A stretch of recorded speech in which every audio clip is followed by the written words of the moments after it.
നെട്ടിശ്ശേരിയിൽ quit India ദിനാചരണവും youth Congress സ്ഥാപക ദിനവും സമുചിതമായി ആചരിച്ചു. വയനാട് ദുരന്തത്തിന്റെ പശ്ചാത്തലത്തിൽ ലളിതമായ ചടങ്ങുകളോടെയാണ് ദിനാചരണം നടത്തിയത്. യോഗത്തിൽ INCAS global vice president NP Ramachandran മുഖ്യാതിഥിയായി.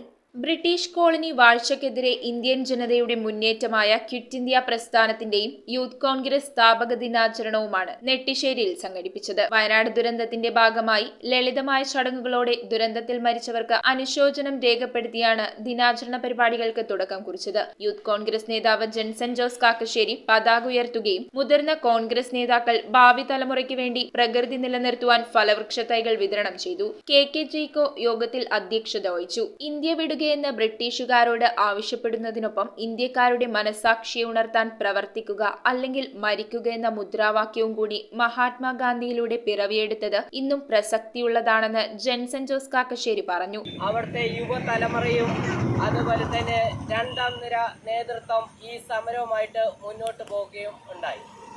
ഇതിന്റെ ഓർമ്മ ദിനമാണ് ഇന്ന് ആഗസ്റ്റ് 9-ാം തീയതി ക്വിറ്റ് ഇന്ത്യ ദിനമായിട്ട് ആചരിക്കുന്നത്. INCAS global vice president NP Ramachandran മുഖ്യാതിഥിയായി. Leo Rajan, U Vijayan, H Udayakumar, T Sreedharan, KK George, Nithin Jose, CJ Rajesh, Prince Varghese, C Pazhanimala, Jaijo Joy, Sinda John, Sinda Sojan, Marina George, Krishnaprasad, Mahesh C Nair, Rohith Nandan, Boban Mannila എന്നിവർ നേതൃത്വം നൽകി. News bureau, Ernakulam. രുചിയിൽ വ്യത്യസ്തത തേടി പോകുന്ന മലയാളികൾക്കൊപ്പമാണ് എന്നും നമ്മുടെ സോൾട്ട് റെസ്റ്റോറന്റ്. ഇനി മുതൽ പുതിയ രുചികളുടെ മേളമൊരുക്കി സോൾട്ട് കാക്കനാട് വരുന്നു. ഈ വരുന്ന ജൂലൈ 11 മുതൽ കാക്കനാട് ഇൻഫോ പാർക്കിന് മുന്നിലുള്ള ഗ്രാൻഡ് സെന്ററിൽ നമ്മുടെ സോൾട്ടിന്റെ പുതിയൊരു ഔട്ട്ലെറ്റ് വരാൻ പോവാണ്. അപ്പൊ ഡേറ്റ് മറക്കണ്ട, ജൂലൈ 11 നമുക്ക് കാക്കനാട് സോൾട്ടിൽ വെച്ച് കാണാം.